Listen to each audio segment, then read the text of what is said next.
Hello, greetings and salutations. Welcome back to the BFC. Today is a special Sunday evening edition, and we will have AITX CEO Steve Reinharz on, as well as Mark Fulmer, president of RAD. They're going to be joining me in a bit. We have a bunch to talk about, but before we go any further, hit the subscribe button and join the BFC for first-hand due diligence. I hope you guys are having a great day.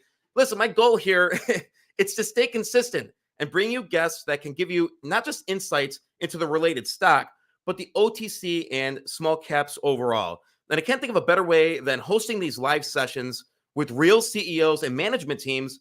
And I'm not going to stop bringing you guys firsthand DD. I'm going to keep at it. And if you got a question, put it in the chat. And hey, if you're feeling generous, give it thanks, as this is not a paid promotion. So, and remember this, none of this is financial advice, and it's for educational and entertainment purposes only. So, all right, enough from me. Let's bring him in. Mark Fulmer and Steve Reinharz. Gentlemen, welcome to Buffalo Fireside Chats. Mark, this is your first time here. Welcome. Thank you very much. It is my first time. Really happy to be here. Great. Steve, how you doing?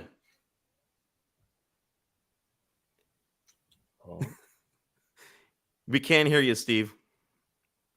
Ay, caramba. Eric, I wanted to say good evening, and thank you so much for putting this together. Like you said, there's no monetary exchange here. You're doing great work, and when you're ready for me, I have a small opening statement, but thank you. Yeah, you could have your opening statement, sir. That's what this is all about. You know, I want to share with the viewing audience and with AITX shareholders and fans and followers, which is, you know, there's various people that put up this type of DD on the web. You know, other people are trying to build their channels. The reason why I gravitate towards Eric's is that he has a clarity of questioning. You know, we're not shying away from any hard questions. It's real. And I like Eric again because he has an understanding of what it takes to build a business. There's another guy out there who has done a couple pieces on us, and it drives me crazy. And a lot of our investors kind of got upset by some of the things that he said in there. You know, selectively picking facts out and making a big deal of it isn't the full picture and isn't what we're here to do. Are there things that could be better? Of course there are. Are we making them better? Of course we are. Eric's approach is balanced. I encourage everybody to never get too excited about a stock, never get too down on a stock, because if you've picked a good company, then over time, things are supposed to work out. So I just wanted to kind of lead with that, Eric. Thanks. Well, thanks for the kind words. And like I said, it's great having you back on. And, you know, since we last spoke, I got to say it was pretty awesome to see you on the red carpet. You know, at the Stars and Mars premiere, and I'm like, that guy was on my show. I'm like, it was sort of a nice moment for me to see your success and to have that interview just like a couple weeks prior. I thought was absolutely awesome. But tell us about your overall experience and how did it feel seeing Red Dog get prime time attention?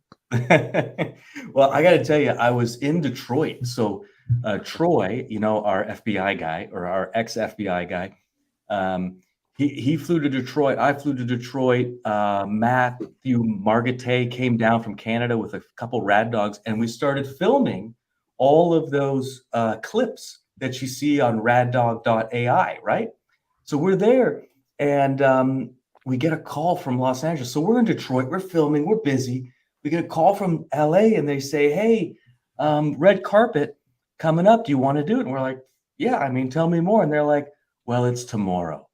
And it's like 3:00 on the Wednesday. I got to move heaven and earth to get out there. One, because it'll be a cool experience. And two, that exposure is amazing. So we sat in middle seats on like direct flights to LA, and it was all kinds of drama with the weight of the shipment and all that stuff. But we got there. The production staff and the Fox personnel were so welcoming. Rad Dog felt like a star. I got to hang out with Ronda Rousey's husband. They're both super cool. And we loved it. We absolutely loved it. It was a great experience for me. I think it was a great moment for the company. And the fact, Eric, that you were able to share in it tells me that so many other people in our community shared it too, and that makes it worthwhile. It was fantastic. Mark, any thoughts? Yeah, I'll add, it's funny, even weeks after that event, I was getting comments, right? People would send me like a screenshot or a screen grab, and they're just like, "Hey, is that you, Rad Dad?" You know, and I was, "Yeah, that's Rad Dog, and that's Steve," and you know, it allows us to tell the story, right? And talk to people about it. So a lot of fun, and the pictures were great, and the smiles, of course, were great. And we haven't even released everything that we've got, by the way, from it. So we got to figure out how to drip it out. You know, a couple weeks ago or last week, I did a part 1 of Rad Dog's journey, and we'll do part 2 on the first law enforcement deployment. That will be part 2, like all the things leading up to that first LE deployment, and then we'll send out that segment as well. So yeah, more to come on Rad Dog for sure. Well, I made sure when I saw that, I shot you a text message. I'm like, congrats. I go, man, that must have been like a overwhelming experience, sort of like movie-esque, you know, having to rush to get there within a day. And, you know, that must have been a pretty overwhelming positive experience. I mean, that I could just imagine what that was like to see your success. I'll give you one last little anecdote from the story, okay? So we're like rushing, right? Like, because it's just a nightmare. It's happened like in minutes. We have to turn this around. We get to the Detroit airport. We have this case, and it's an oversized case, and we put it on the scale. It's 107 pounds. And the limit for the weight for this particular type of package is 100 pounds. So we're literally in line, in the baggage line. We got the lid open. We're unscrewing parts of Rad Dog, putting it in our backpacks and stuff, you know, weighing it again. Oh, this is not 7 pounds. Like, that's part of the story of how that thing came together. One of those moments. Well, you know, if somebody saw why the plane was landing sort of like this, maybe it was the Rad Dog. Right. Well, now you guys have had a boatload of PRs lately, and you know, I had to do a little AITX catch up too. I did a lot of reading, you know, over the last couple of days just to keep up with things, because you know, and anyone that follows you knows that you are probably the most communicative CEO in the OTC. I have a bunch of questions in regards to your latest PRs, and I want to start with the PR from July 26th. You guys announced that it is in preparation to ship. You're in preparation to ship an order of 10 Rosa security devices to a major urban East Coast university.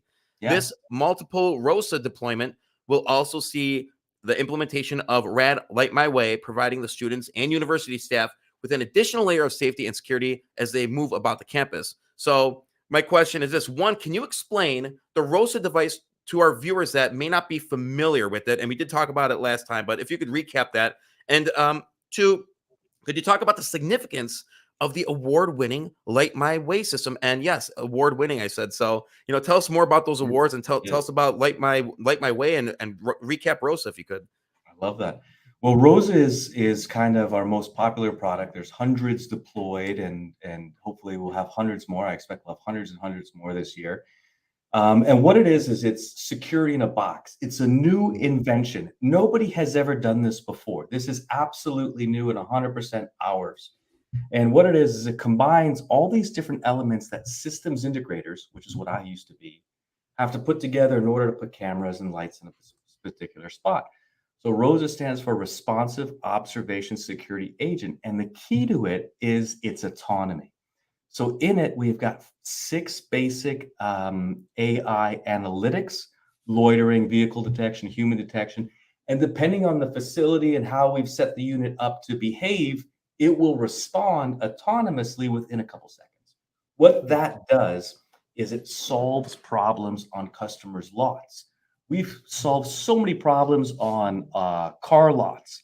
We're solving problems in an urban area right now at a downtown business improvement district. I mean, Mark, off the top of your head, can you name some more Rosa areas where we've had success? Oh yeah, you know what? It's more the function that it does. So think of a basic function that a security officer would do, right? So something that typically or traditionally one would rely on a human being to do. Now this device is doing on its own without being prompted. So that's you know, back alleys of buildings, whether it's, you know, AAA class buildings downtown, you know, city center type stuff, logistic yard, industrial facilities. Really any kind of, you know, think about retail car lots, those kind of things. So really anywhere where you would have traditionally put someone keeping an eye on something, well, now you've got a device performing the autonomous task doing it. And that's the crux of our business. The crux of our business is, how do we reduce expensive manpower in dangerous situations, in dangerous or mundane situations? And it works. So yeah, now, okay, so that's Rosa, and Rosa comes in different flavors, right? Rosa comes on a wall, Rosa's solar powered, Rosa's powered on a pole with switched power that's only available at night when the lights are on. So it's powered by this device, Rad Pack, which, is our electronics from A to Z. It's important that our viewers know nothing like this exists. And everything involved with Rad is 100% designed, written, firmware done by us. We're not selling anyone else's stuff. And we've built a family of devices so that we could take over complete facilities and then spread and spread and spread. So there's a lot of design that goes into what we have. And part of that allows us to do super cool stuff like Rad Like My Way, which I love. Sorry, guys, my dog has decided she did not want to spend the hour with me. So Rad Like My Way, completely unique. And I said it a couple weeks ago, it absolutely kills the value and utility of blue light systems. Just done. As soon as I said that, I had so many people come up to us and say, those things are dumb. They're just, no one ever touches them. It's estimated that 50% of them don't even work around the country. It's a nightmare. Despite that, you'll still see sales because it takes a long time to kill different products, right? So in the meantime, what's going to help us is this Rad Like My Way solution. So I'm going to show it to you real quick because it's so fun. So Rad Like My Way is the first time that a person in the palm of their hand can do crazy things. This is the real app. And it does all kinds of stuff, but the crux of it is right here. The crux of it is this one button, that one big button, Rad Like My Way. I'm not going to push it because I don't know what system I'm connected to at this point. I was going to say, don't push it, Steve. Yeah, I'm not going to push it. They're always using this stuff for testing, whatever. But what happens is the Rad devices, they go off. And it's so important because what we know from decades of crime stats, from decades of researching crime, is that if somebody has an idea in their mind, they're going to do an assault, a theft, whatever it might be. We've proven, this, the stats prove it too, but we've proven interrupting that process gives you a very high probability of the crime never happening. So let's say that you're pulling up to your car in the middle of the night, you're walking across the campus. I threw a chat in the, I threw a video in the chat. Anyway, and someone pulls up, you got to fight with someone at lunch, or ex-boyfriend or girlfriend shows up, whatever, a dangerous situation. You push the button, it changes the environment and solves the problem of perception of security, of real security, and alert people. So it's a game changer. It is a game changer. It is. And the big thing, Steve, if I can add on just real quick, you choose when to activate that. So you're not relying on the corporate security service or another resource that you kind of know exists and is not really there. So think about how we consume most things these days, right? Whether it's television, calling a car, that kind of stuff. You control when you want to either consume that or activate that or use that or watch that. That's really the piece that's kind of taken over. This campus was it a fatality, Mark, a few weeks ago? I think so, yeah. A fatality, and it's so frustrating because they came and visited us in January, February, somewhere around that. And I actually did a tweet or something because I was so excited after leaving them. I think I did a tweet or something, and we maybe had a press release. We said, hey, I had a great meeting because it was notable. I found it material. And then what happens is it goes into process. And that takes time. And then frustratingly, an incident happens that we may have been able to prevent. And then boom, all of a sudden the PO comes in, And that's unfortunately part of the story of security sales in general. Well, and that's it. And I think I'm going to get to a couple things in a second, but I've worked security. I've done it for a couple years in the past. And this particular gig I called it a gig because, I was younger. They had a control room and they had stations. It was a big bank. It was bank headquarters. And they had multiple rovers. And so the first person that's going to intercept somebody is going to be that rover.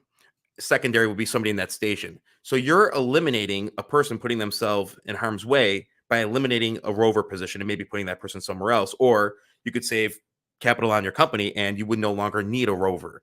And so, and I got to ask, so I totally understand where you guys are coming from because I've done it, and so it's pretty cool to connect there.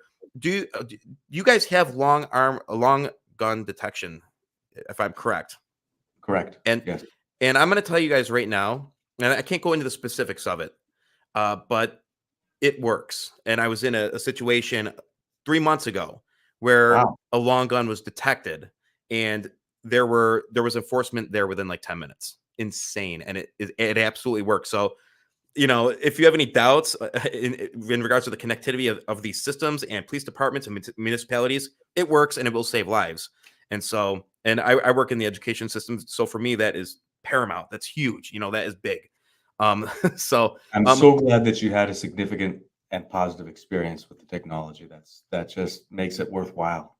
Yeah. And long story short, there was no gun, but it could have been, and it just was amazing, the precision of these systems. So let's hey, producer Rob, why don't you pull a couple questions from the chat here? Of course, Sam Aker Finance, and hey, Sam Aker Finance. I put the link to his content in my YouTube description, so give his channel a follow. Yep. What is the current monthly production capacity for Rosa Rio at the REX Rex right now? At the Rex. So, it's a question I get a lot. And I think I get the question a lot because I never really give the answer that people want. People want me to give them an answer like, we can produce 500 roses a month, right? And the answer is, most realistically, the answer is we can produce almost as many roses as we want. The reason is that when we're building anything, like there's different sub-assemblies we can have different manufacturers make. Like there's just so many options. The Rex is right now the place where we're doing wire harnesses, we're stitching it all together, and we're doing QC, packaging, and shipping, right? But either this month, August, or September, all the wiring harnesses are going to be done through third parties, right? So we're offloading that. Now we have wiring harnesses come in. And so it's kind of like, it's a question that if we were making automobiles, we would probably have our hands tied as to how many we could build because they have bigger space requirements. We've got a lot of space. We can punch out a lot of roses in any given month, hundreds if we really felt like it. We just need to staff up, add shifts. So there's lots of capacity there. I think that Mark and I and Luke, who runs the Rex, employee number 1, we spend more time talking about Rio and how many Rios we can build, because Rios take a lot of space right now. And Mark, keep me honest, of course, we're on a pretty comfortable 25 Rio a month production schedule. Yep. That starts in August. It might bleed over into September because, whatever. So we can accurately say that comfortably we're doing 25 Rios a month starting September. Most of those Rios take 2 Rosas. So that's 50 Rosa. Plus, on average, we seem to be moving depending on the month. But let's just say on average, we're pushing another 25 to 40 Rosa a month, and this is judging by July. So, in that case, hey, we're pumping out 100 Rosa, 25 Rio, although 50 of those Rosas are going into the Rio. So I hope that adds some clarity. Sam, thank you for the question. I appreciate that. Many of the, oh, wait, hang on. Let's get Brian up here. Do they think there will be a reverse split in the future? Why is the stock so low? Do I think there's a reverse split in the future? I can't answer because I don't know, and because the reality of the question is nobody knows. The reason is like you've got a lot of tickers that people are probably in right now that have 10 to 20 billion shares available. And when I've had to increase the authorized, I think to myself, and people advise me, they're like, Steve, just raise it to 10 billion, raise it to this, raise it to that. You're in this category, just raise it. And I'm like, I'm not going to do that. I've got a set of calculations And those calculations can bring us to profitability and reduce or eliminate dilution, depending on what numbers we hit and depending on what the stock is at. So from my perspective, I'm not going to take the negative view of either guaranteeing or reverse. And everybody should know that I re-upped our no reverse ban for an extra year, right? This is how I know we're not doing a reverse. So are we doing a reverse? We're definitely not doing one until that expires. And I'll probably extend it again because I don't see a need for a reverse. Now, can, the sky fall and everything go wrong and I need to do one? Of course. This is variable. There's no guarantees. The story hasn't been written. But I want to be positive. I want to be aggressive. I want to limit the number of shares that are in circulation. So I don't want to have a giant bank of available shares. And every time that I've had to come and increase the authorized, I come back to our shareholders and I explain and I say, this is why we have to do it. So that for me is a better approach and a stronger relationship with our investors versus having there's another ticker that's kind of in our category. They just increased their shares, by a couple billion, and their businesses, there's businesses out there that print shares for their business. I agree. I see them. I'm a CEO. I know how it works. I know companies do that, but that's not us. We're building, we're deploying, we're building revenues. We have something special, and I've got to keep the lights on and keep growing. So I want to answer another part of the question, which is, why is the stock so low, right? Obviously, I don't know.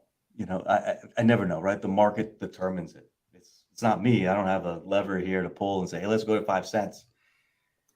We've been up before. I think in May or June, we hit a penny 4, which was amazing. I think we can do that again. I think that summers are tough in general. I think that liquidity goes down in summer. Just as people are busy and trading slows down a little bit. So I think that's affected us a little bit. But I have expectations with this recession probably avoided from what I can tell, with interest rates stabilizing in the economy, more confidence coming back to consumers, more aggressiveness coming back to investors. I'm pretty confident and happy with where we're at and where we're going. And I'm grateful to everybody who's in the stock.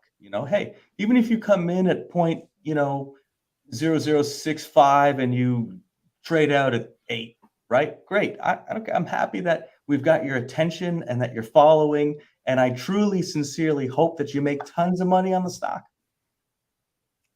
And I follow because I do get the stock alerts, when shares are added, and you guys have added shares, and you have a hefty share structure. That's no secret. You do have a hefty share structure, and you are reluctant to add those shares that just go right to 10 billion. And I do see that. But I'd like to ask another thing, and just sort of piggyback off of what he said. And this is sort of on the whim here, but if there's an ultra profitability mode in the future, would you consider avoiding that? And you mentioned retiring shares. I know you just switched what percentage of the shares are the authorized and outstanding shares. I did see that. But would you ever consider doing a buyback if the capital was there, if the net profit was there eventually? Would you invest in something like that? Did we roll our forward-looking statement? We did. Okay. Absolutely.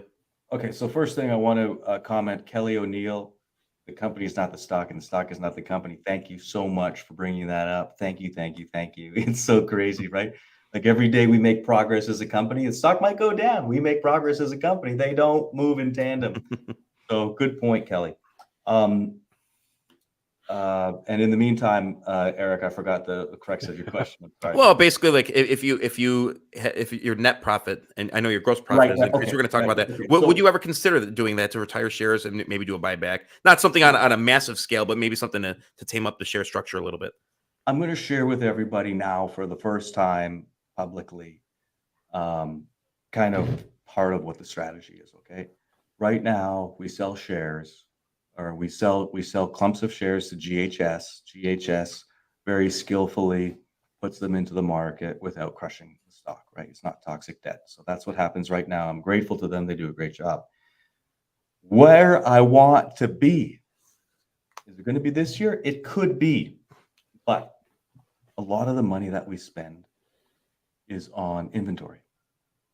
And what I really want to do this year is we have a couple deals coming in, and I'm starting to work with a particular funder on packaging the revenue to compensate for debt.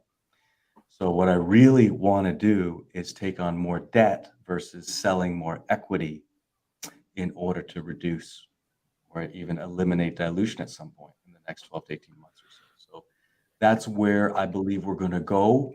And I think that... so is that why you decided to extend perhaps that no reverse split clause for another year? 100% one of the reasons. So now you can kind of see it. Okay, well, how are we going to fund? Well, number one, we're going to get closer to profitability. Okay, great. Understood. Got it. Number two, we're going to fund new builds and new revenue generation with debt instead of equity. Therefore, yeah, I could be super comfortable saying there's no reverse split. I can extend it. I can increase the authorized by incremental elements, saying, hey, set myself a strong goal to hit, to race towards, to run to, versus, giving myself a giant runway, that just doesn't suit me or our investors. That's exactly it. Right on. Many of the management teams I've talked to have visions not only to improve the current industry that they're in, but save lives. I've had multiple people on the show, and that's what their goal, that's what they're doing. They have a better vision for the planet, better vision for humanity. According to the findings published in June 2022 from the School Survey on Crime and Safety, and we talked a little bit about this, but the stats are here. Post-secondary education campuses experienced a total of 27,300 crimes during the 2019-20 period. The reported crimes amounted to approximately 19 incidents per 10,000 full-time students, ranging from motor vehicle thefts, burglaries, and forcible sex offenses, which actually accounted for 43% of those crimes.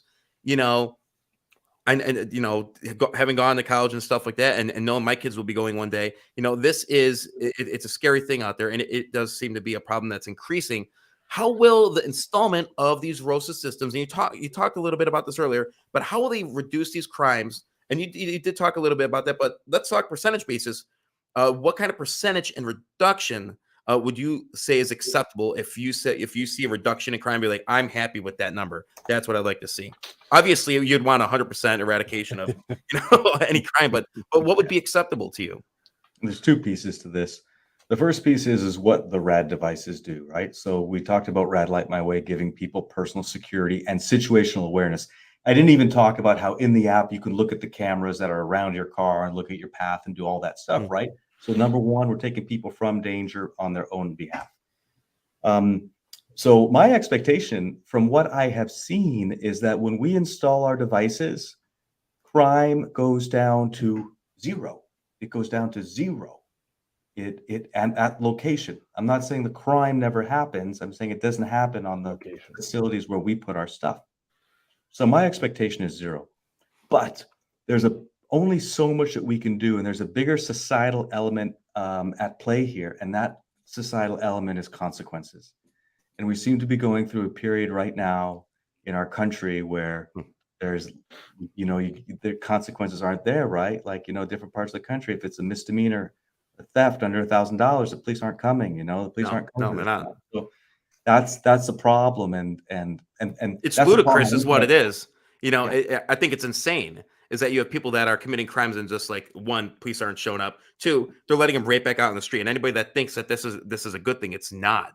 The recent police reforms have literally destroyed city neighborhoods that were already struggling.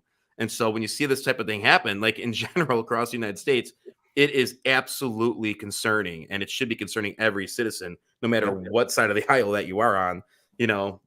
So you make a very, very valid point there. I'll share with you a story. I was going on a ride along with San Francisco PD in the late 90s. I want to say 98, 99. And we're driving through some of the, the real tough areas in the city. San Francisco has a lot of really bad areas, more than ever now. But back in the late 90s, it was, like most American cities, fairly confined to different parts of the city. And I'm driving along, and I'm just like looking from side to side, and I'm like, we should go pick those guys up. We should go pick those guys up. Like, blah, blah, blah, blah, blah. Like, I'm just seeing like all this stuff happening, and the guys in front of me were in a 2-person Aker. I'm sitting in the back, and they're in front. And I was like, guys, like, what are we doing? Like, what are we doing? This is late 90s. And they said, Steve, not worth it. Unless somebody's in like real danger, unless it's a big deal, we can't get out of the car, because on anything that we get out of the car, we get complaint, we get ACLU lawsuit, you know. And what happened was, I'll make the story short, is that was the beginning of the emasculation of American law enforcement. Now, I'm close with law enforcement. I have been my entire career. I'm in the security business, right? I support law enforcement. I support blue. I support it all. I'm not saying there's not abuse. Nobody's saying that, okay? But we're saying that swinging the pendulum to the point of emasculating law enforcement is not the solution. And the pendulum will swing back eventually, and hopefully, you know, technology like ours will be part of it. I got a dream to share real quick. I know, Eric, we're going off, but I got a dream. Okay? No, go for it. That's what this is all about, man. You know, and Mark's laughing because he knows I have multiple dreams. But I know, okay, I know. I don't think, I know a few things. I know that Rad has done great work, but I also know that at some point, Exactly, officers will have autonomous robotic partners. And we're going to make that first autonomous robotic partner a Rad Duck. That is a dream. And we're doing it with large language models, bringing large language models, giving physical control, setting it up as security guards. Go get this job done. If anybody doesn't think that that's not going to be the case within 24 months, I don't know. I'll buy you a Coke after you lose the bet. But that's what's going to happen. And the way I look at it is this: by taking out the bias out of an interaction, by taking the bias out of conflict, we can apply the rules equally, regardless of the situation, regardless of the inflammatory situation, or either deliberate or subconscious bias. And I'm not talking about just the street work. I'm also talking about with the DA and in the courtroom. So I'm positive on what can happen if we adopt these solutions equitably. Right on. Mark, do you want to follow up with anything? Yeah, I'm just going to add a couple of quick comments here. I mean, Steve said it, 100% reduction is absolutely the goal, but any reduction is better than none, right? Reality is that spend is a factor. So when people are deploying these security resources, they have to be conscious of what they're spending, which is where the idea of using technology for better or bigger impact really makes a big difference. And Rosa is built to be super visible, right? Part of prevention is visibility. So as Rosa is more visible, it helps with prevention. It does the deterring, the detecting. There's that initial response, which is the same every single time, right? With Steve, unbiased, Rosa's going to respond the same way every single time. And then you can't forget that frontline support. Steve touched on it, with sort of canine artificial intelligence type tools and partners, autonomous partners, but even frontline from a private security perspective too. That's just something it's coming quick. Because there's more private security doing public security work than ever before. Exactly. I'll also share that when Mark speaks about security, he, I think, has collected every single security education designation that the industry. I thought you were going to say my hands just start waving, when I start doing it. I just want to make sure that everybody knows that, hey, you're president, but you're also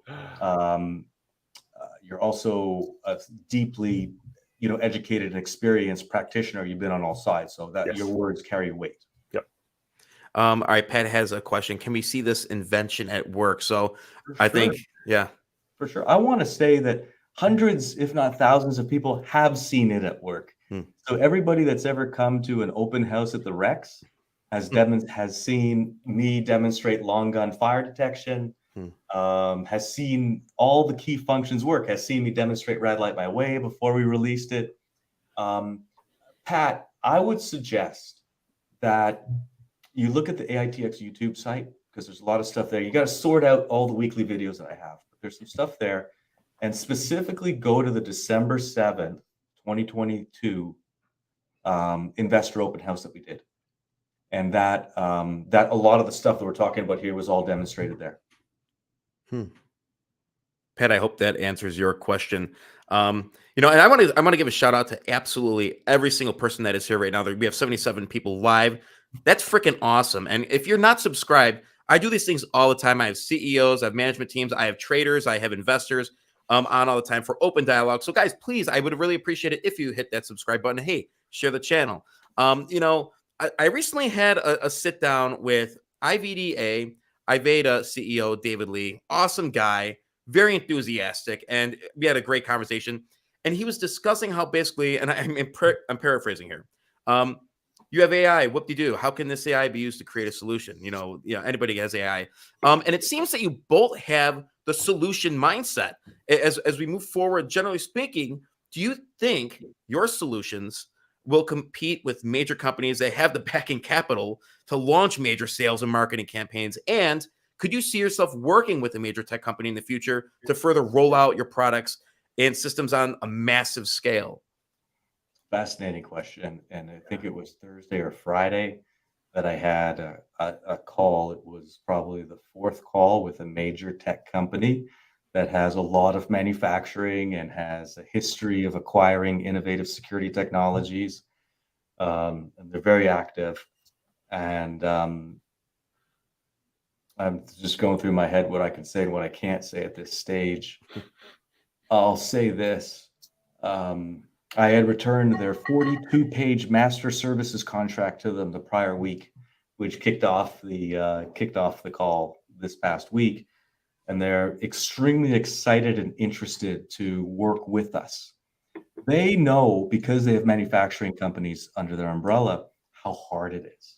They know how much it takes. They know how hard it is. So that company, which should be public in August, I expect that relationship to be public in August, along with what we're doing with Allied Universal, which everybody knows is our first dealer and our biggest dealer. And we've got more news coming out on those guys as well.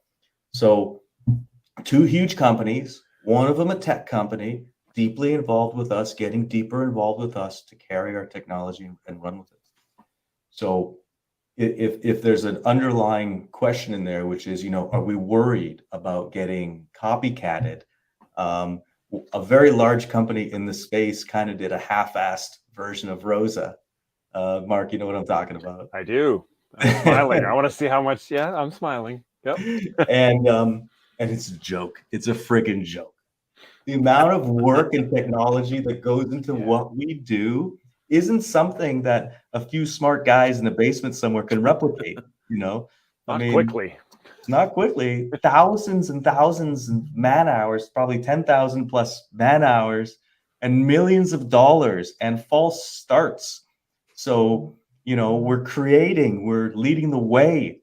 And we're going to continue to drive costs down. We're going to continue to be first mover. We're going to continue to have relationships. But listen, I'm the first to say it's not easy, and it won't be easy. And we have to stay passionate and strong and engaged and find energy every day to uplift everybody on the team and work through. So that's what keeps it exciting and exhausting. I bet. Rob, I'm going to throw up some questions from our comments section. Okay. Oh, we did talk about this briefly last time, I believe. When hospital reveal? When is I was there on Tuesday or Wednesday of this week. I think I did a day trip on Wednesday, actually. I did a day trip on Wednesday to them.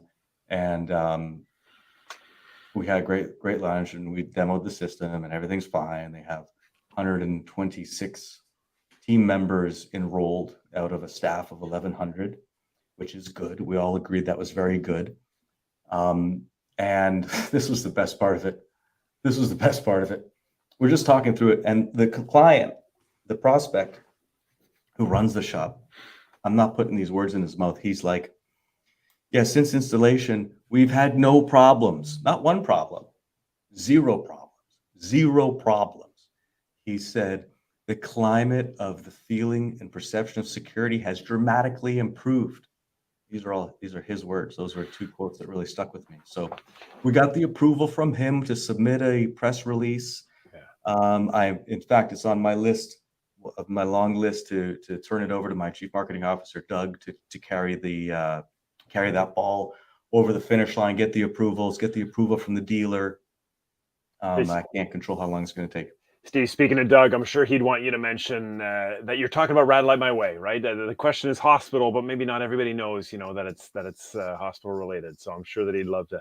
Thanks for that. Just the context, Yeah, I mean, this is the first healthcare system, that had a problem and we fixed it. And that's what we've always said we would do. So it's a big deal. And then we're going to get it on the college as well. Because as soon as we have wins like this, and as soon as we have a case study, our sales team, which reports to Mark, they take it and they already have relationships. They just blast it. It's hardest to be first. Once you're first, you become safe. And that's been a challenge, an obstacle for us over the years as well. Yep. Right on. All right. From initial installation to crime rate reduction, what has been the norm that you've observed when it comes to the length of time for a Rosa to have a visible effect in terms of deterring crime? McNeil United Enterprises, thank you for that question. Your guys' thoughts? I'll give it to Mark. Yeah, great question. I mean, my glass, always half full says it's near immediate, right? Because of the comments that I made earlier in terms of the visibility, right? So the device goes up, and we've had cases and situations where in a retail environment, for example, where the process was pre-deployment, pre-device deployment was, store clerk, store staff interacting with some kind of loitering or some kind of, basic security issue. Device goes up.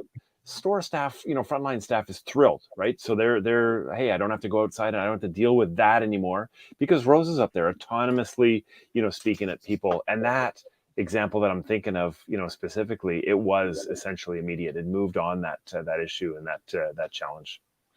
We've actually charted it, with the 7-Eleven work that we did. We charted it over 3 months, and the charts are fantastic. Like the charts at these active stores went, 600 to 700 incidents a month down to under 50 in those areas. And we're particularly talking about loitering, which is a precursor crime to other types of crimes. So yeah, it's pretty immediate. Yep.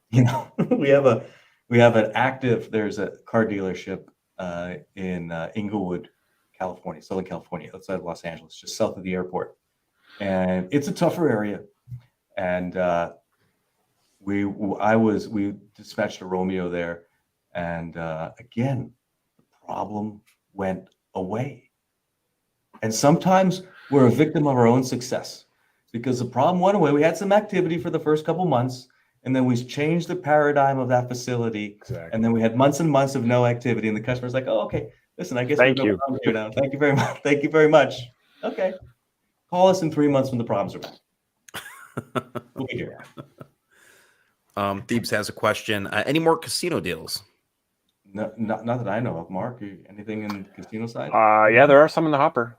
Yeah, okay. Yeah. What do we got? There you go. Yeah. No, I mean it's a mixed deal, multi-device, multi-location, mostly Rosa, and mostly just specific problem areas. And this is a conversation the team has a lot.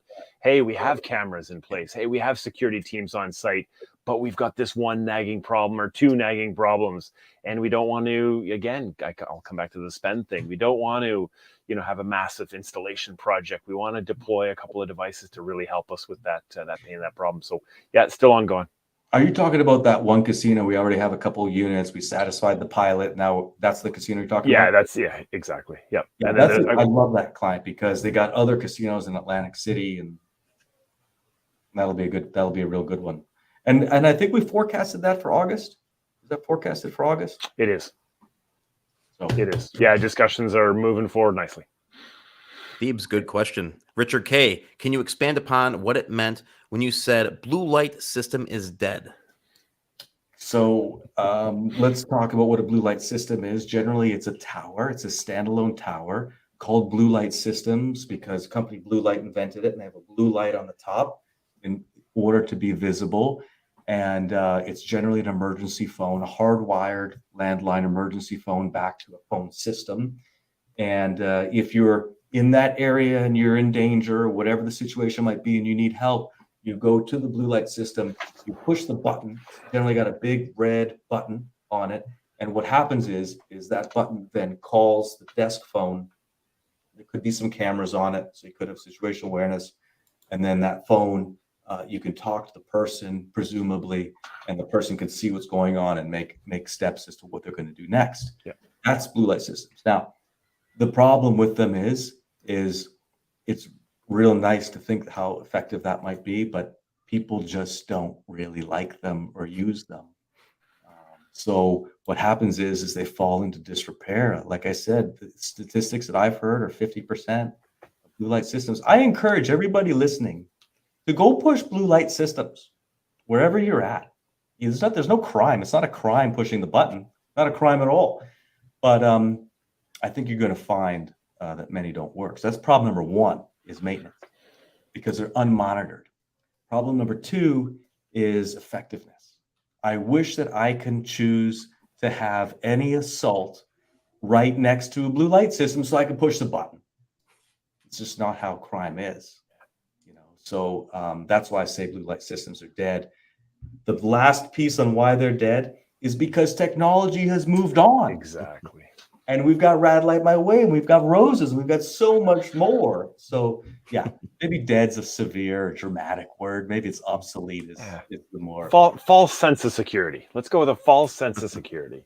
And to my friends up here in Buffalo, he's not referring to Labatt's blue light. Just all right. I love that. So you get it. Steve gets it. I get it. I had a guy in my fraternity who was a Labatt's rep. So it was good times. That's funny. Kimmy Crackcorn, how many flavors of Rio are there? It seems confusing to me. It's confusing to us too, Kimmy. So we're with you there. So I'll tell you the story. I mean, you asked the question, I'll tell you the story. The first thing that we did is we came out with Rio. Rio was a 4-panel Cadillac solar panel. We produced them in the United States. Like, we had all the steel cut in the United States. We dispatched them. Beautiful. Numbers came in way too expensive from a build process. Okay, so back, and this is in progress, because the numbers start coming in. I got customers. We took pre-orders. I got to get units out. So go. So as the numbers started coming in, that real numbers, we're like, okay, this is unsustainable. I don't want to be at the top of the market. We should be at the bottom of the market cost-wise. We're going to take over the market. You need to be better in every category: cost, functionality, delivery, service. You know what I mean? That's how we capture this market. So we start redesigning, and we create the Rio Mini. So the first one was a Rio Original. Sometimes we call it the Rio OG, 10 units. The next was a Rio Mini. And then the Rio Mini, we had the steel cut in China. And so 25 units of the Minis come. And the Minis come and they show up, and they are a nightmare. The holes aren't drilled at the right places. We can't, sometimes when we're putting stuff in, it's supposed to sit on it. It's not fitting. It was horrifically expensive for us to save the steel and fix the steel in order to put those 25 out. Those 25 are called Rio Minis. So now we're sitting there, and it's not like we wait for the project to finish. I see all this in progress. Mark handles most of the sales stuff. I handle most of the other stuff. And there's crossover between us. But anyway, so I'm like, okay, let's go back, try board again. And we create what we call Rio 360. And Rio 360 has its steel cut near our R&D facility in Waterloo. And we did first article inspection 2 weeks ago or 3 weeks ago, right around there. We're on track for our first steel delivery of 25 units in August. That is on track for the third week in August. That's when we married up with Rosa, put the batteries in, do the testing, get ready to ship.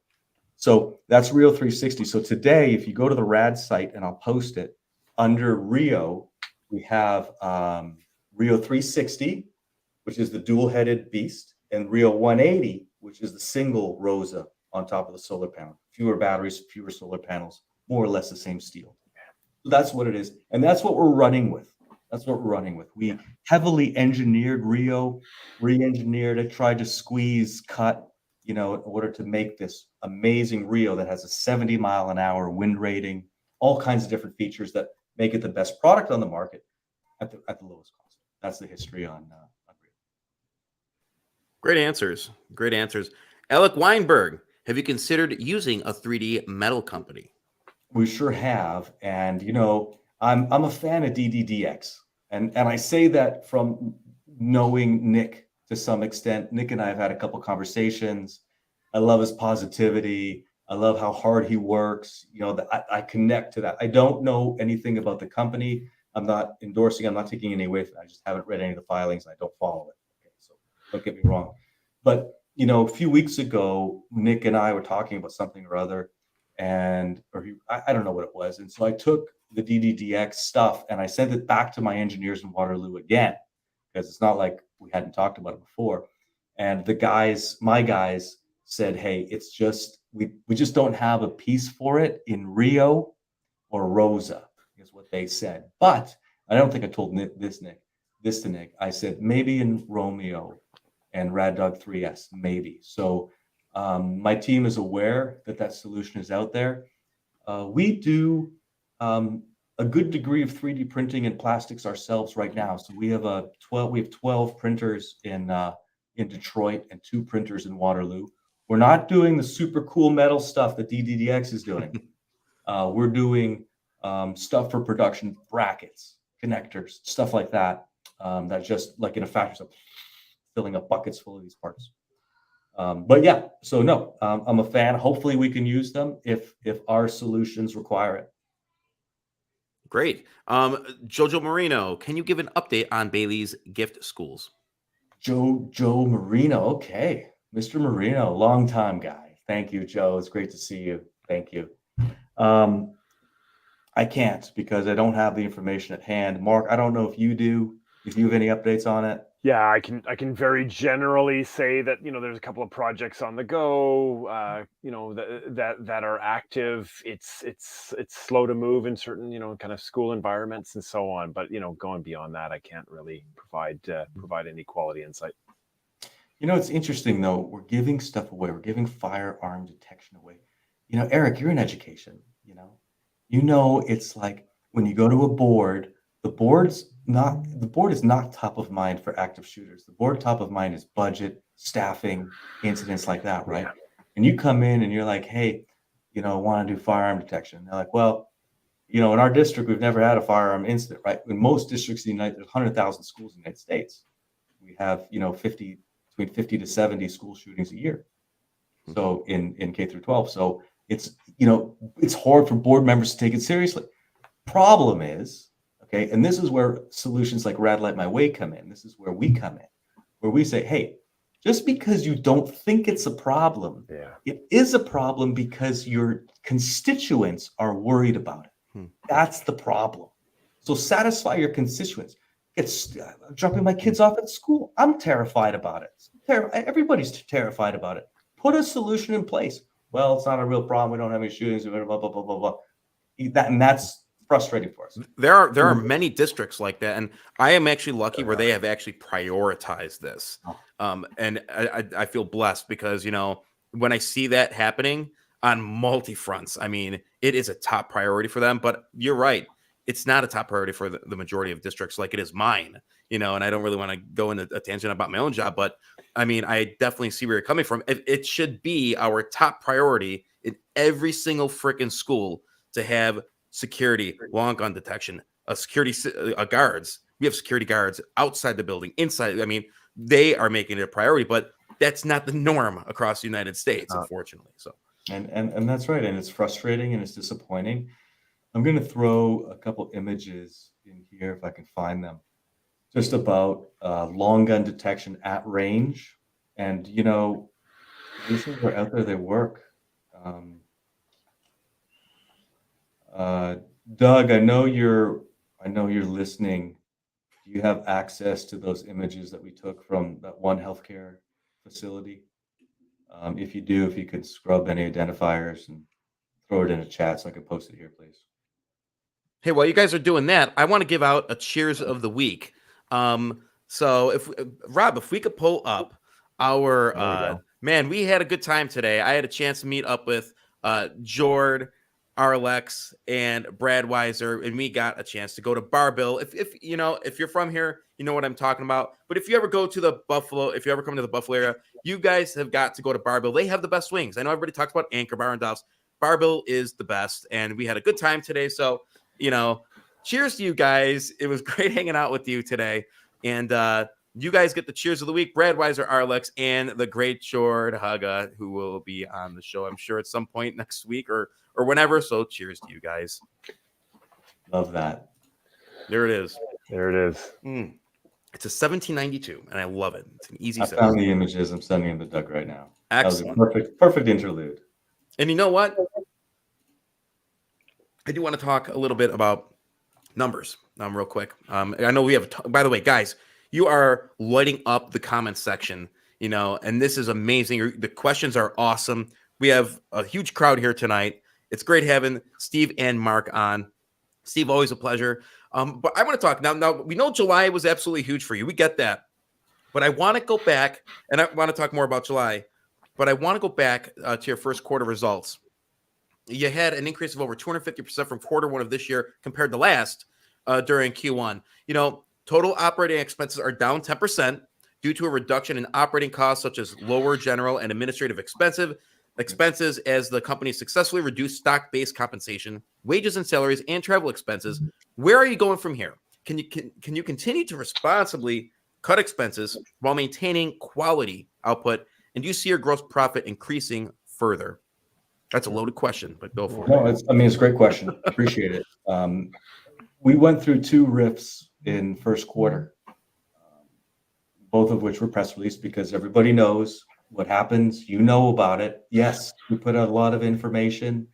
Yes, that's by design so that this is your company. You feel you know what's going on, and you do know what's going on. Sometimes I apologize for putting out so much info, but I'm like, I gotta tell you. We did 2 RIFs, which were incredibly painful for Mark and I want to say it ended up being about 22 people and brought us from the low 90s to about 69 or 70 people. We've hired a couple people since then, but we're sitting at around 71-ish right now. So the way that we handle employee relations is we give generous severance packages to our team members because that's the right thing to do. So those costs have trailing months. So we're going to see, I believe actually that the final severance payment either happened at the beginning of this month or it happens mid-August. I want to say it's mid-August is the final severance payment. So in the Q2 results on SG&A side, you're going to see continued improvements. And by improvements, I mean reduction in cost. Now, the question is how do we maintain quality? And the answer really comes from organizational dynamics.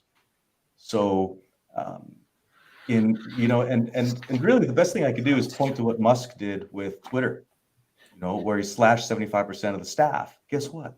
System still works. So in our case, we took out a couple teams and left just a couple guys left from those teams. And guess what? Work still got done. We try to bring in the chat GPTs and encourage use of large language models on programming as much as we possibly can. But what happens is if you have a company like AITX that is so passionate, like not just me and Mark, but down to everybody, you focus and you get it done. Now, we are busy we need more staff for the Rex. We didn't let anybody go from the Rex. We didn't let any of our builders go. We need to add Rex staff, so that's in progress right now. We're looking at adding another sales candidate to what we have because if there's good talent out there, I always say I'll find the money to bring them on, right? We need sales, we need the right people, we need the right team. I'd really like to staff up on the R&D side because those teams took a lot of hits. And what we had to do was prioritize mobility projects. We started with Rad Dog. I would really love to be running multiple mobility dev projects at once. That's about the best I can answer that. If I'd answered it at all, I don't know. Hopefully, no, I get it. And do you see? And let me get to Jojo Marino first. But I had another question, follow up to that. But is there a date for the next meeting for stockholders for the open house that you're referring to? Yeah. So. There is no date, but it is between it is between Chicago and Las Vegas, we will not have it at the Rex again. So the Rex days are over. If you were lucky enough to attend an investors meeting there, great.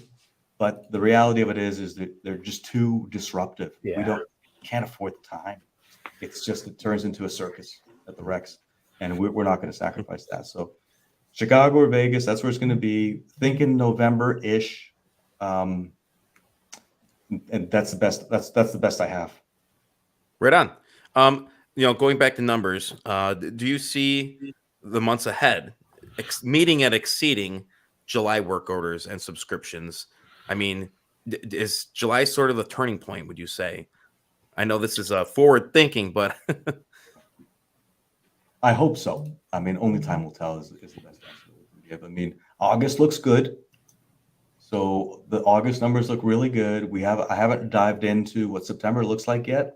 Let's see, Mark kind of handles that more. So from my perspective, this could well be. Are we going to have, $50,000 a month, $50,000 or $60,000 a month in August, hopefully, right? Which is huge. What a great July and August. Yeah. Will we have a dip in September? Maybe. I don't know. Will we go back up? I don't know. The point is are we trending up? Absolutely. 100% we are trending up. Yeah, that's awesome. And pull up the question from Eric Principi. I think that's how you may say that. And how are patents coming along? And you have gotten a lot of grief on patents from some of your holders, and we've discussed this last time. But will patents ever be a priority, or do you still see this as a waste of money given the success that you've had recently? Sort of turning the page. And can you explain the usefulness, or maybe even the uselessness of the patents? I know you did this last time, so maybe you could make that a little more clear. Listen, on calls like this and really any interactions with Mark or I, it's the good, bad, and the ugly. It is what it is. We're not going to sugarcoat it. I haven't made the progress on the patents that I had expected to by now. Sorry. Why? Well, I don't want to spend the money, right? Because I got other things to do with money. That's number one. Number two, it's like it takes a bit of effort that I have to take away from the R&D team to sit down and help me write the patent descriptions and all that. And I want to focus on Rad Dog and Rio and Rosa and developments like that, right? So there's a cost. Yeah. Some people say, "Oh, just write the patent and send it in." It's filing fee on a provisional is $3,000. Yeah, it is $3,000. I got 50. I got to file. That's $150,000. Each provisional patent might take my time 4 to 8 hours. Might take my engineer's time 30 to 40 hours, right? So do the math on it. It's a huge expense. Yeah. And it's an expense I resent because, as I've said before, we're not going to win this market in the courtroom. We're going to win it in the market. And we got to keep doing what we're going to do. So am I going to pull cycles away from the work that I do or the work that my R&D guys do? No. Do I still have this on my to-do list? Yes. When am I going to get to it? I don't know. Best I can tell you. I'm sorry. Man. Oh, any follow-up, Mark? Yeah, no, that's thankfully Steve is focused on it. The engineers are focused on it, and it's about prioritizing, right? We said it a couple of times during the call. Mission focused, and mission focus is on deploying great product and keep on building the team. Right on. Phoebes always has the good ones. How about Rosas for liquor stores? That way, there's no 5-finger discount on $17.92. All right. I got another hockey game coming up in a bit tonight that I can't have a drink. Otherwise, Eric, I'd be with you. You know what? Let me ask you real quick. Now that I have you here, what's your go-to? Who's your team?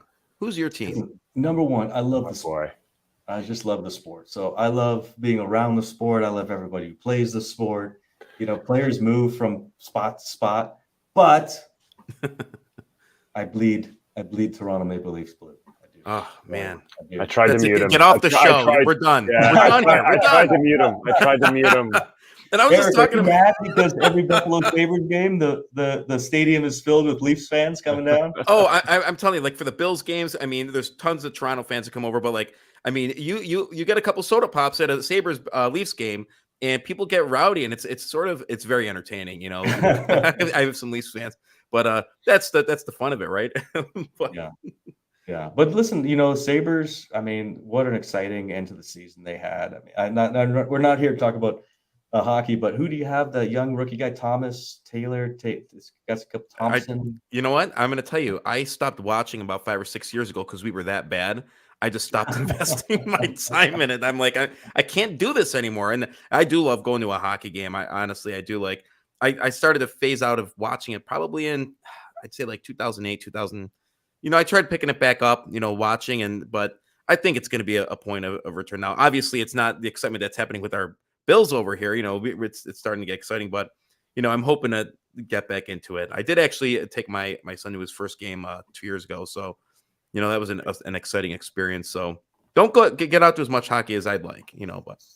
We have another question. Eric asked to please have another question. One more question, please. No problem, Eric, because we have the same name.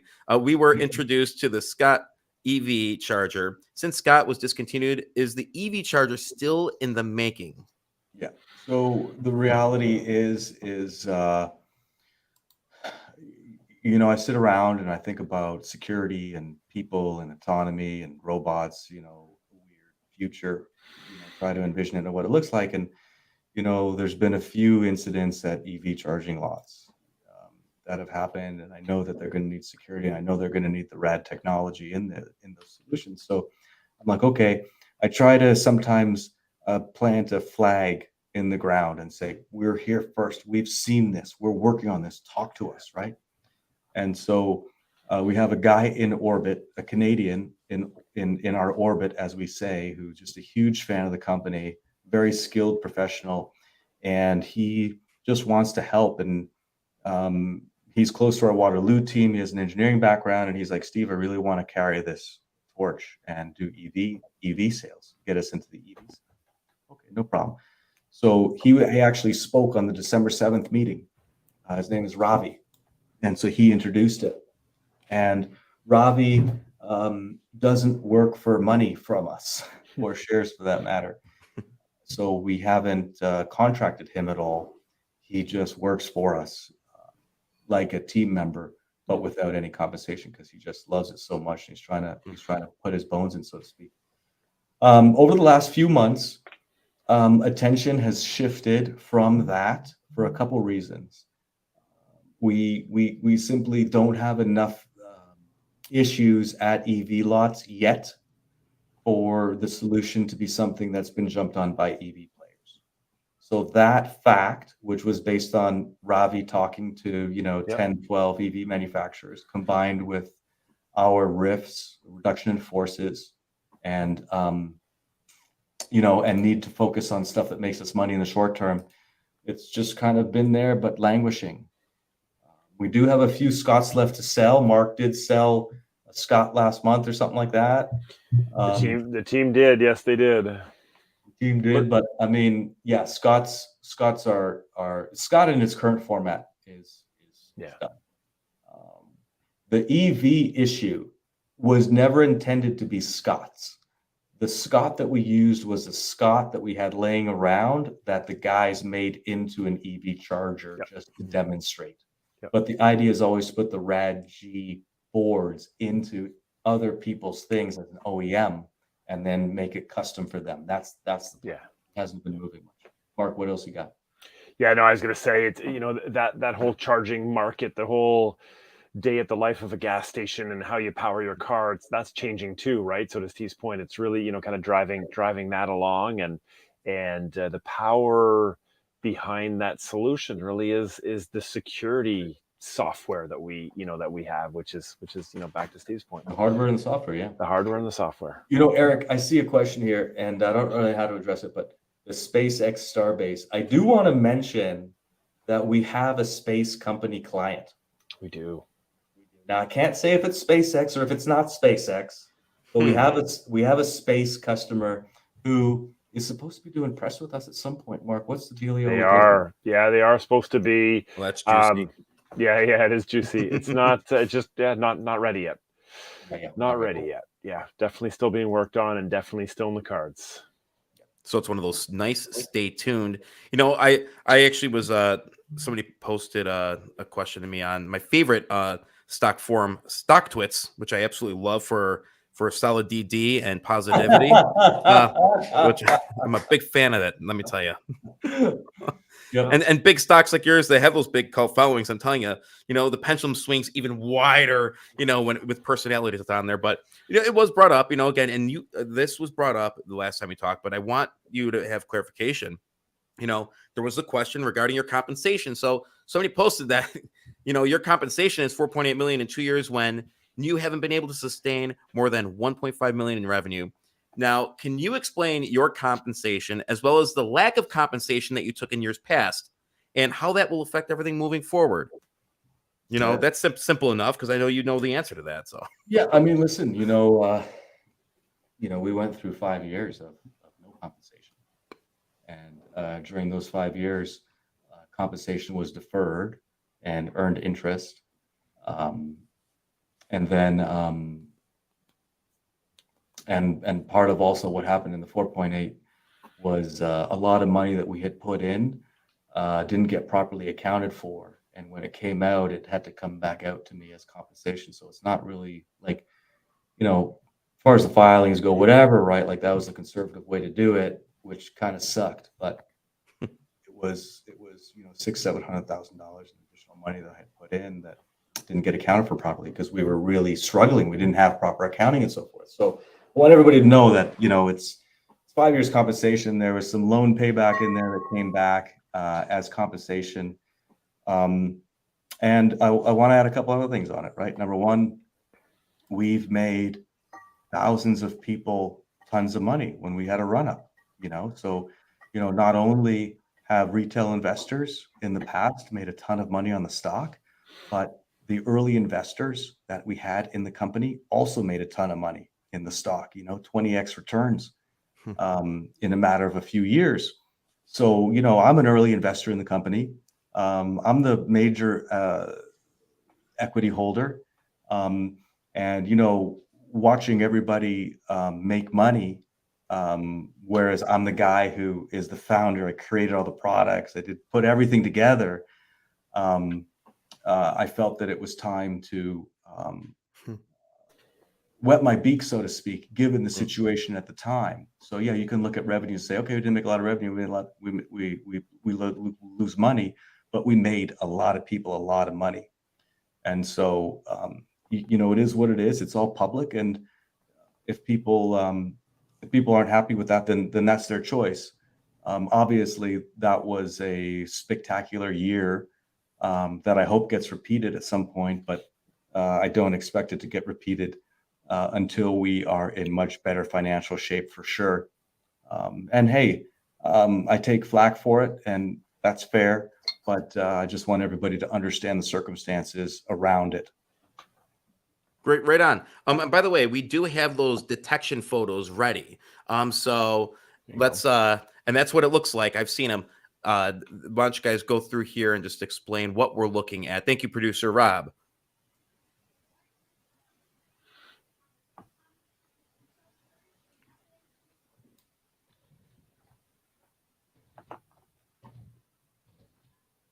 That's truly remarkable, isn't it? It is. It's really, really, really cool. It's shocking actually because there's nothing out there that's really in common use that says, "Hey, you got a gun," and starts yelling at you electronically. That's one of the reasons why this is and so powerful. You're cutting time out, and that's the most important thing. Yeah. Is that minutes is lives, seconds that's lives. Then you did talk about your manufacturing facility, and people do want to know about what specific products are being manufactured there, and is there going to be a need to scale up in the future? Yeah, there is. We have a couple things going on, right? Like it took us a little bit of time to settle into the Rex to make it our own. The building itself that the Rex is in is terrible. It's like falling apart. It needs to be demoed. Our landlord won't do anything. So it's kind of like, we've got 7.5 years left on the lease, and we'll live out that term, of course, right? We signed a contract. But, we've already started talking about what's the next facility going to look like. We've talked about other sites in North America for different sites, for different parts of manufacturing. And And the fact of the matter is, my perspective is we're in a pretty good shape because we've got years left on this site. We're building a skilled workforce in Detroit, and we'll see where it goes from there. So, yeah, I mean, it's been a great building for us, although I don't work in it every day. So maybe if I did, I would feel differently. But it's been working out okay for us. Richard K, are home applications being developed for release this year? No. Okay. We've been at it an hour and 15 minutes, so I want to get to our last couple questions, and I do want to give one more question from McNeil United Enterprises, because I think it's a good question. That any business owner feels or would know about. If comfortable, please outline some of the realistic worst case scenarios that could upend your plans or catch you off guard. It's always, as anybody in a business knows, you want to be prepared for the worst and the best. Are there any contingencies currently in place in such scenario? Yeah, so there are. So the first thing is to have the most complete answer, pick up any one of the filings, any one of the Qs or Ks. We've got pages and pages of listing things that could go wrong, right? And I'll leave that to that. Read the filings. Some of them are wacky, but nonetheless, auditors want us to disclose anything and everything. So that's where you're going to get a long, long, long list of everything that could go wrong. And you should know. From my perspective, okay, and I'll say from Mark's perspective as well, from the executive team's perspective, we're growing a thriving business on our stationary product line. We have robotic assistance devices, and we've invested so much in the mobility products. But the mobility products can be more capital intensive. So from a contingency standpoint, my job as CEO is to make sure that AITX doesn't go anywhere except hopefully up. So I have, different doomsday plans to ensure the continuation of the company under a few different scenarios. It's probably not right for me to say more than that. But I do always get a bit of a chuckle when I see, I got something a few weeks ago where you lost $120 million. I'm like, we didn't lose 100. I wish we lost. Like, we haven't spent $120 million to lose, right? Like, learn how to read a financial statement before, you spout off some nonsense like that, right? We spent maybe $50-60 million over the years, $120 million, we would be in a totally different situation. I wish we had the access to that kind of capital. But no, I've got multiple contingency plans to ensure the continuation and growth of AITX. We have big dealers, we got Allied Universal, we have, 60 dealers. We have people, we got a huge, hundreds and hundreds. I mean, Mark has the number of devices that are in queue to get built and sold and sold. So anything can happen, but really, really comfortable in AITX last year. Yeah. Someone did post this question on Twitter, and you responded to it, but I like the question. I really do. Sure. What would 2023 Steve tell 2021 Steve? I think I gave it a non-answer. I was I don't really look back. Is that the answer I gave it? Something like that? Something like that. Because it's true. Because, when I look back at the years, right? Really it comes down for me to a few things. And understand, I don't spend time on this. I'm looking forward, like I said in it, right? Should we have brought Rio to market earlier? Yeah, it would have been great if we had come up with Rio earlier. I wish I would have done that earlier, right? Should we have released Romeo 2.0? Probably not. It cost us a lot of money and a lot of time. I probably should have waited and done Romeo 3.0. Okay, maybe. So those are two things that could have had notable impact. But at the same time, I can look at decisions that I made on the positive light, and I could say, hey, the move from Rosa to Rosa 180 to the Rosa 3.0 format was amazing. The move to the new Ava format was amazing. The years of investment building our own FPGA boards, accumulating in the milli, is going to set us up for years, right? So, I certainly don't hit singles, doubles, and triples and home runs every decision that we make.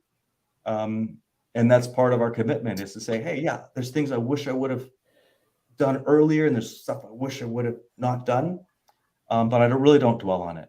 I really try to try to focus in the moment. And right now we are focused. We are focused in on getting results and finishing this year with really, really strong results where people say, I knew them when. I listened to Eric, Mark, and Steve when. That Sunday night. All right, guys, we are pretty much wrapping up here. Do you guys want to take a couple more questions from the chat? Sure, whatever you like. I've got 9 more minutes. All right. I do have a final question for you. But let me take here. Let's see. What question do we want?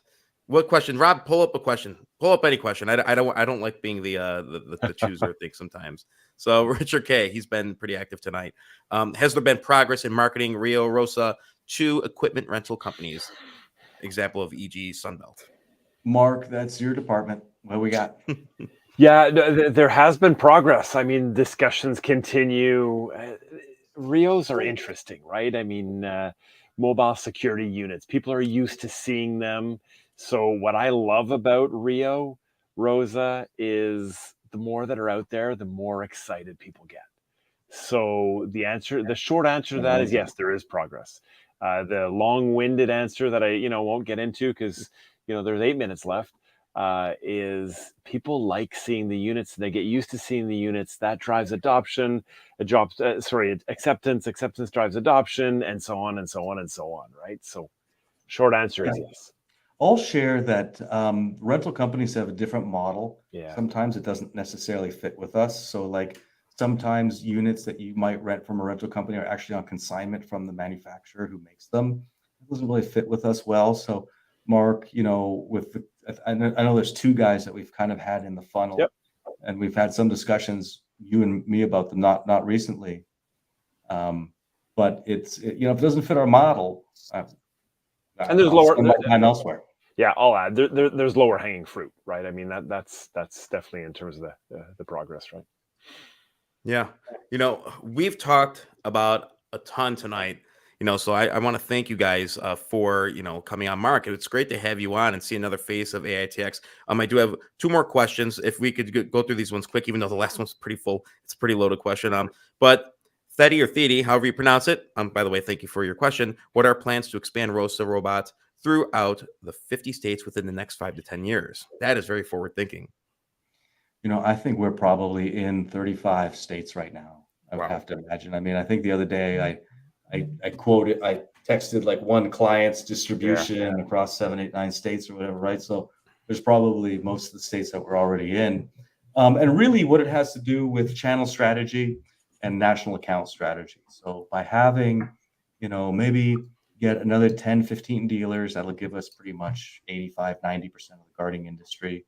We're starting to deal with security integrators, right? Because we usually focus on guarding companies. So we're adding integrators now to our family. So we'll continue to do that. And the strategy really is about locking up a distribution through exclusive contracts with RAD and then proliferating that way, right? So we want to be everywhere. We want to be the premier solution. And I think, obviously we could be knocked off, but it's hard. 7 years of cellular optimization, that's a lot of code. That's a lot of tribal knowledge in order to work with the cell companies the way we do. So, it's more of the same. I like our strategy. As we see, it's working. Mark and I, beginning half of this year, there were some months where we would have calls together and we'd be like, what's going on? Like, well, this sale's stuck. And we would have to make the difficult decision of staying the course, believing in our plan and understanding that persistence is a quality unto its own. So I'm so glad that we just reinvested in our team and that we got to this point. Hopefully we're on the way up now every month. And guys, listen, this is what we do at Buffalo Fireside Chats. This is what we do at the BFC. We have people on, we have these discussions, we have open chat. There's no, dialogue. This isn't paid promotion. This is just true first-hand due diligence. And I like, thank you guys again, but I have one last question for Steve because I think it's a good one. And this could be an opener or a closer. And I debated whether or not I wanted to put this in the opening or, but what inspires you? All right. What is your inspiration for the journey you've taken? And was there any one person or one moment that laid the foundation for where you are today? Sure. Well, I'll answer the second part of that question first, which is there is no one person. So that's off the books. I don't consume very much social media. So I'm not reading and getting bombarded with that. I kind of live in my own little headspace. Truthfully, as everything I say is, I just feel a compulsion. I just feel driven. I feel that somebody is going to do this, and that somebody is going to be me. Simple as that. I just see a future with autonomous devices performing work for humans, and I want that. I want to be a part of that wave. I want to drive that wave. That's why I'm on the Security Industry Association board. Mark's on the ASIS board, right? Like two big steering committees that run security. So it's a compulsion. I don't have a choice. I don't feel I have a choice. Like I don't know if any of that makes sense, but there's nothing else that I could do, would do, or would want to do other than what I'm doing now and being a part of it. Right on. Passionate, and you have conviction in what you're doing. And Mark, do you have any final thoughts? Choose to focus on the mission is how I would summarize Steve's comments. And you know what? We're having fun every day doing it. Yeah. All right, gentlemen, I want to thank you sincerely for coming on the show. Thank you to everybody that joined in this participation. I do a live Wednesday at 8. And I am going to throw some of these Sundays in randomly, but there's nothing better than doing live due diligence and getting to pick the brain of people that are in the trenches of not just the OTC and the trading world, that are building businesses. If you're thinking about building a business, these are good things to tune into, because you get to pick the brains and look at all the intricacies of this stuff. It's crazy. So, gentlemen, thank you very much for coming on. I love that. Thank you so much. Thanks, everybody. Have a great night. We'll see you tomorrow. All right. You guys have a great night. And remember, there's more that binds us than breaks us. Peace out, guys. Love that. See you guys.